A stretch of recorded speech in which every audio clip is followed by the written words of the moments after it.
Okay, I'm going to talk about a debugger we've been building for Haskell. This is joint work with José Iborra, who did a Google Summer of Code project 2 years ago. Bernie Pope, who did an internship at Microsoft. And there's been some crossover with the HPC work that Andy Gill's been talking about. So we don't need a debugger in Haskell. We have a type system. The type system catches all the bugs. Doesn't quite catch all the bugs. So there are a few bugs left over. We've got quick check in each unit, and they catch all the bugs.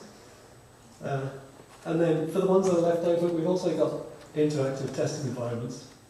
And you can develop your program interactively. So we must have no bugs, right?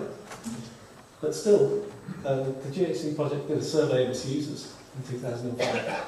And the most requested feature in this survey was a debugger. And I think probably a large number of the people who filled in the survey were new users. And they wanted a way to visualize the way their programs were executing at runtime to understand what's happening. And there are other reasons we might want a debugger. So if you haven't done your testing properly, you've missed out a test somewhere deep down in the program, it can be really hard to diagnose where this failure is. And then we have the infamous head of nil and similar kinds of failures which are really hard to find when they happen in your program. But then we have debuggers. Lots of people have worked on them. And there are various tools out there that you can use. But for various reasons, they're not as easy as they could be. So they have limited language support in some cases. They can only compile Haskell 98 or Haskell 98 with some extensions. Sometimes you have to recompile all of your libraries, the entire code that the program consists of, in order to debug it. And then there's sometimes large time space overheads. And there are various other reasons these are hard to use. There's a comparison later. So we wanted a debugger that you can use with GHC, and we wanted it to be always available. We wanted it to be right there when you're developing your program, so that you can debug problems as they arise. We want it to work with everything that GHC can compile. We don't want you to have to think, well, I can't use extension X because it's not supported by the debugger. We want something that works with everything. And we want it to not have significant overheads, because then we can enable it all the time. We don't want you to have to think about whether to turn it on or not. And in order to achieve these goals, we might have to sacrifice some functionality. So we're not aiming for the most powerful debugging experience. We just want something that everyone can use very easily. And because we might sacrifice some functionality, we're not necessarily trying to supersede all the other Haskell debugging tools out there at the same time. So we're trying to raise the bar a bit, that's all. As a secondary goal, we want to be able to provide a programmatic interface to our debugger, so that IDE front ends and other front ends can make use of it. So it turns out that real programmers want to set breakpoints.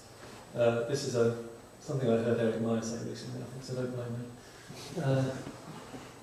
So our debugger is online. You run your program and you debug it as you're executing, as the program is executing. In contrast to post-mortem debuggers, which run the program, generate some kind of trace file, and then examine that. So the basic model is run the program and stop at some point, examine the state of the execution, and then continue and perhaps stop again or continue to the end of the program. So the advantages of this are that we can let you evaluate arbitrary expressions involving runtime values, and that turns out to be really powerful. And there's no limit on the runtime of the program. We're not generating a trace file that's dependent on the length of the runtime. On the downside, we can't easily go back in time. We can't get to a point during the execution and say, oh, well, I actually wanted to look at something much earlier. You have to start the program from the beginning again.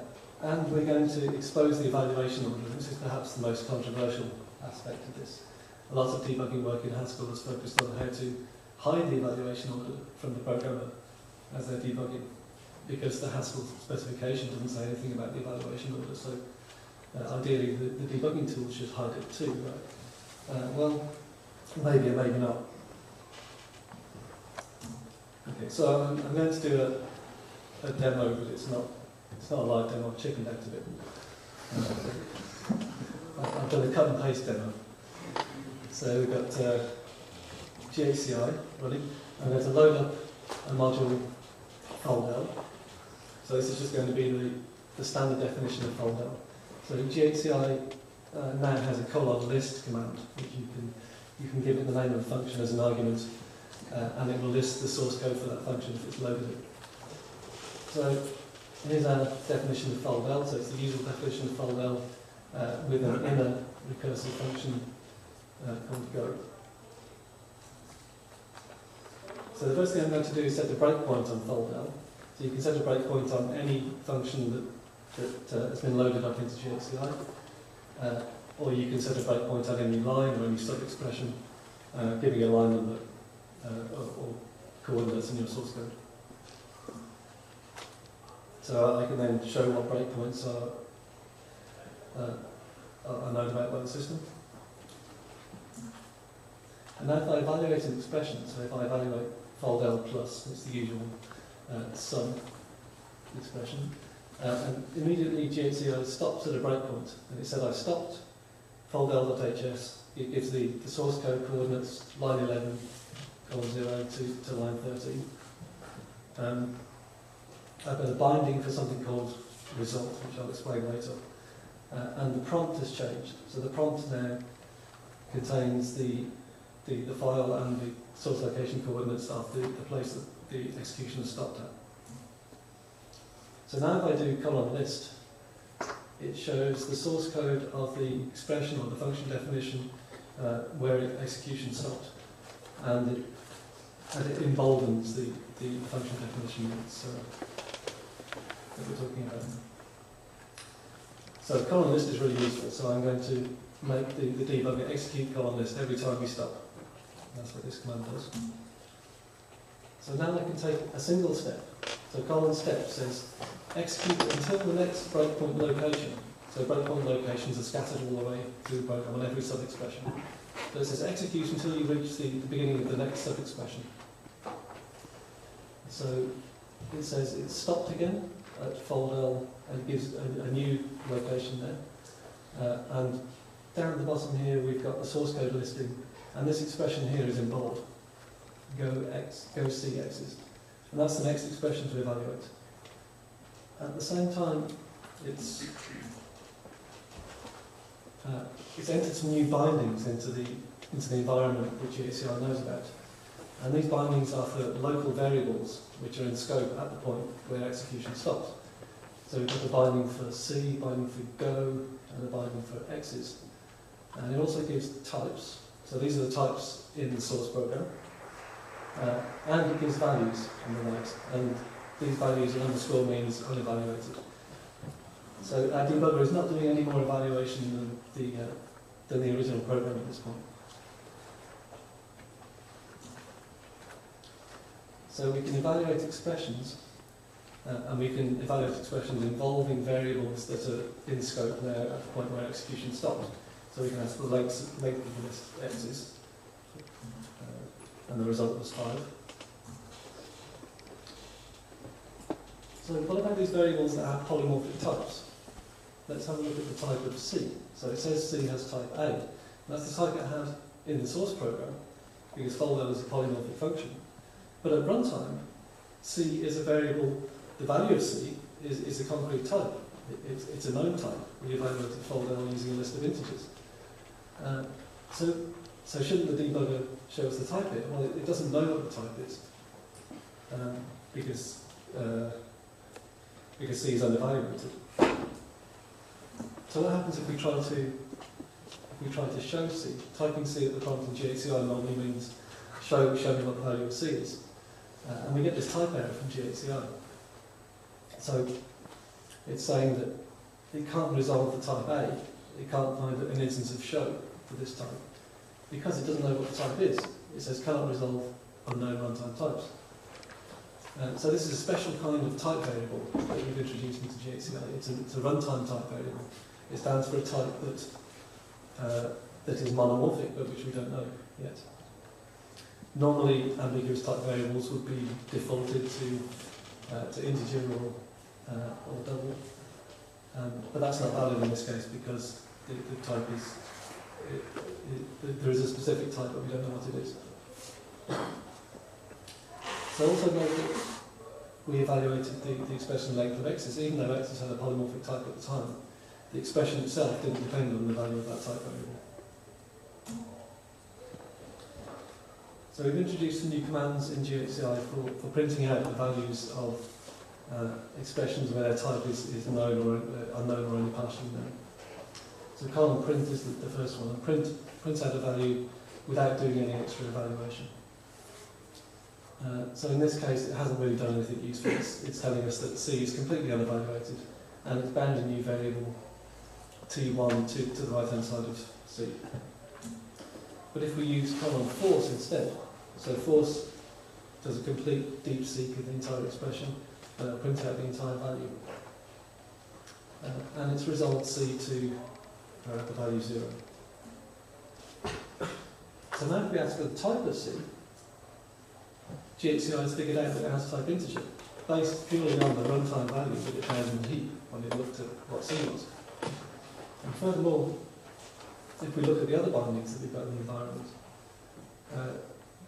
the type information about C has been propagated to the types of the other variables in the environment too. So C had a type variable A, there were other bindings involving type variable A, and they've all been resolved to integer. And we also had a type variable B earlier on that was in this spot here, and the evaluating length of x's resolved that type variable. So let's go on and do some more single steps. So if we step again, we get to the definition of go, and then stepping once more takes us to the second right-hand side of go here. And if we keep stepping, we notice that the recursion goes through this function go. Okay, and note that down here, the value of C is unevaluated. Fold down is building up a list of chain of thunks as it goes around this recursion. So let's try and find out what C contains. So we can single step into the evaluation of a new variable. It doesn't work if we do it just like that because C has a polymorphic type. But we can say, let's single step into C seek unit. So that doesn't have a polymorphic type, and we can single step into it. And it's telling us that C is this expression FCX's. Now the prompt has changed to include these dots, which says that we're in a nested debugging session now. And we can have a look at our debugging sessions by asking for the context.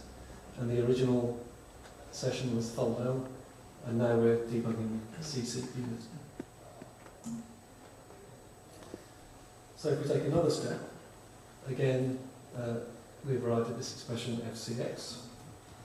And if we take one more step, that's the evaluation of C complete, and the result of that expression was unit.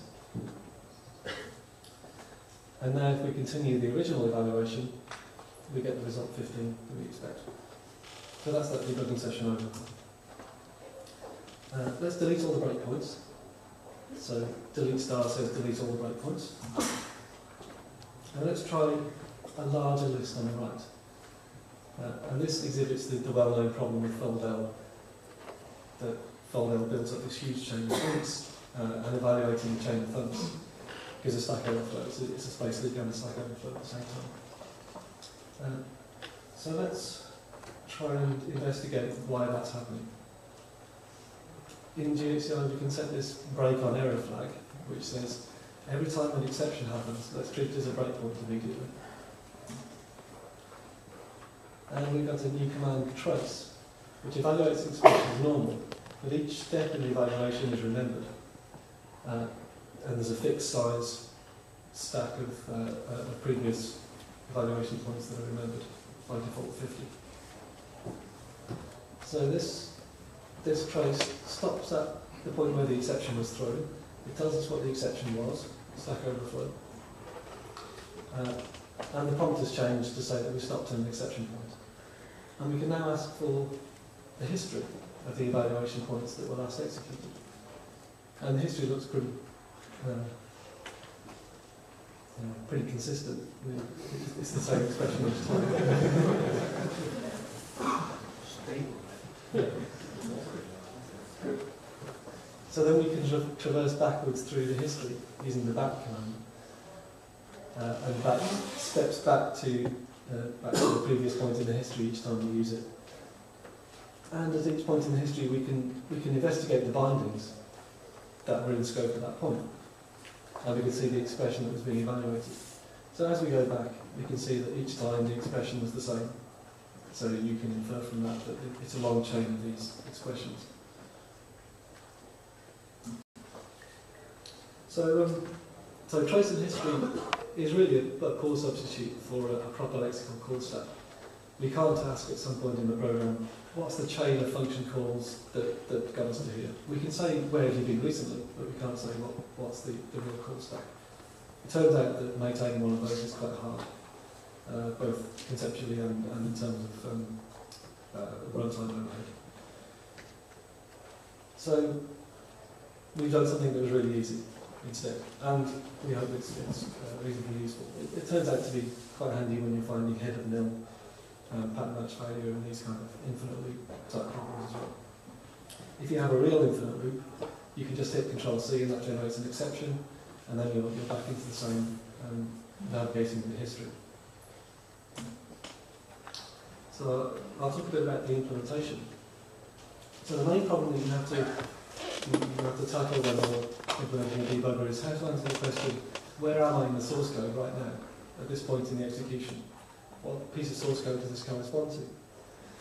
So one approach that many debuggers take is to annotate each expression in the object code, in the code that comes out at the end of the compiler, annotate each part of that code with the piece of source code that it originated from. And as you can imagine, if you're doing extensive transformation and optimization, that information gets really hard to maintain.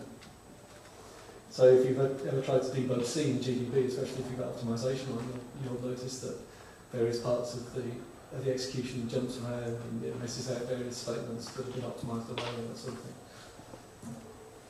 So another approach is to do a systematic source-to-source transformation. So you end up with a program with the same semantics, but it has additional side effects when it runs. Those side effects might include reporting the current source location or stopping the breakpoint. So this is the technique used by HPC and the debugger, as Andy was saying earlier. And the challenges with this are that because we're adding side effects into our program, we don't want those side effects to be lost or transformed away. And we want to do this without impacting performance too much. So Andy's already talked about ticks, but I'll give a slightly different take on how this works. So this is the core expression.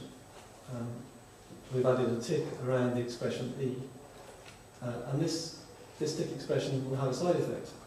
The side effect is different in coverage from the debugger. In coverage, it reports the expression was evaluated. In the debugger, it says, is this breakpoint enabled? If so, I'm going to stop execution right here and transfer control back to the GDCI front end. And our middle stage optimization is a side effect of red. So they know that this expression is a side effect, and the simplifier will not eliminate the side effect or perform it speculatively if it's not sure that it will be evaluated.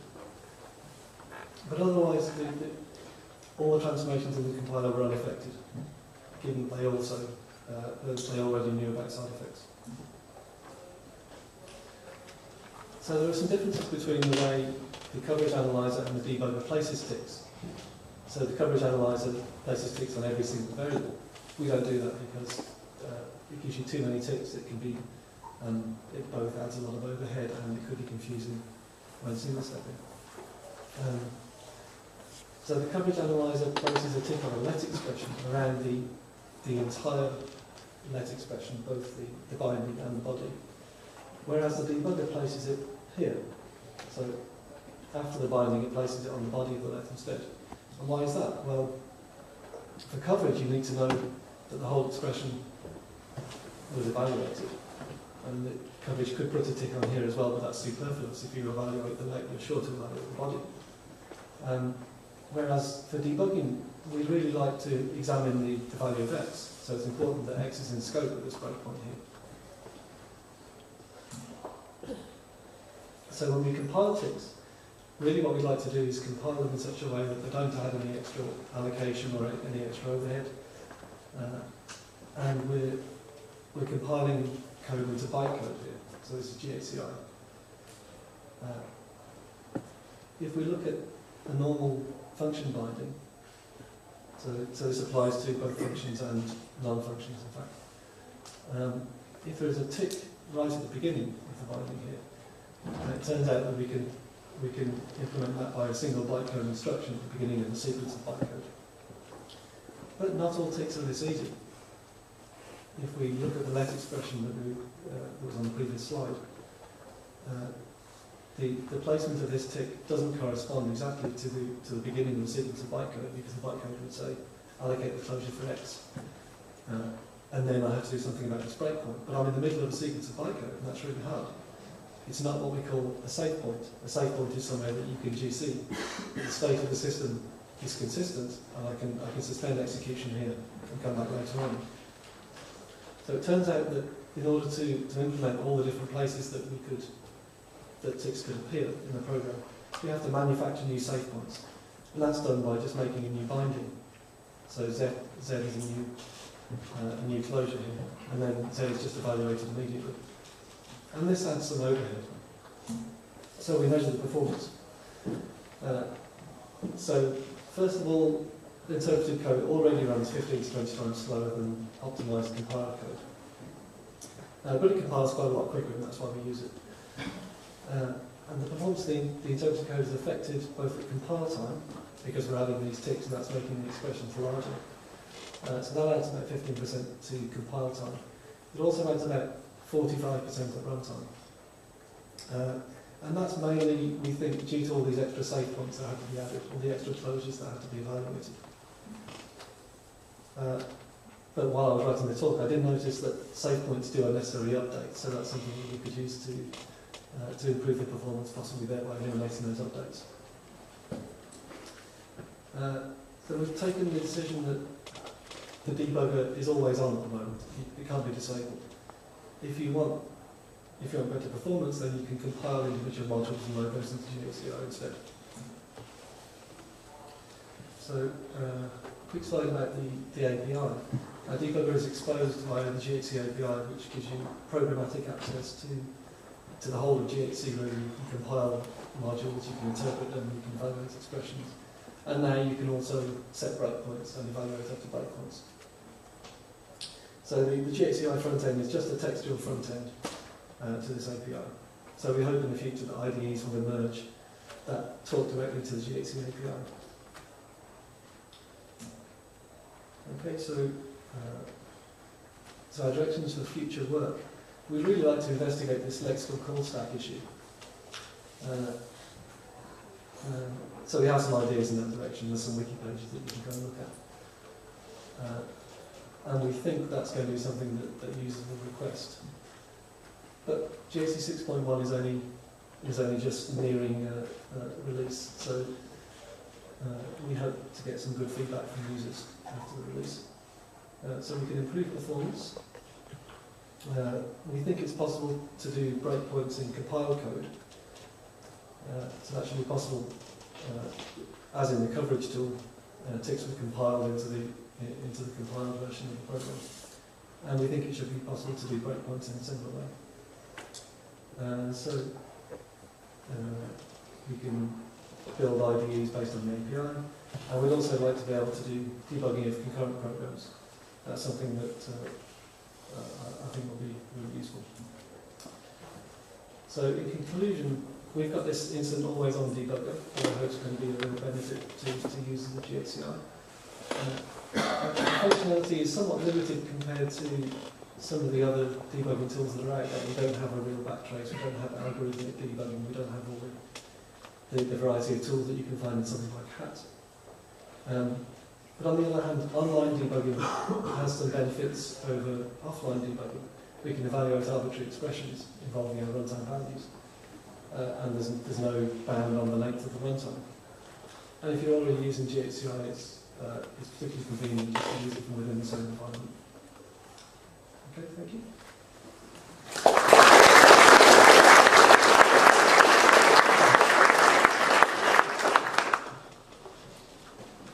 Any questions? Can you say a little bit more about how you determine the types of values at runtime? You're not actually putting full type information on each value now. That's right. So the question was, how do we determine the types of values at runtime? So we have some type information from the program that comes from the type checker at the compile time. And we combine that with information that we discover from examining the values in the heap. So if we find an integer in the heap, we know that we can examine that value and we can map it back to the information that GHCI knows about integers. And we combine that type of information to give you a partial type in the GHCI environment. There's some more details in the paper that might help. We've tried to write a formal explanation of how this happens, and it turned out to be quite difficult. In particular, new types are a problem because there's no difference between a type and its new type and a new type wrapper in the runtime value. So inferring new types is quite hard, or impossible, in fact. But you might have some information about new types that come from the form of data types, for example.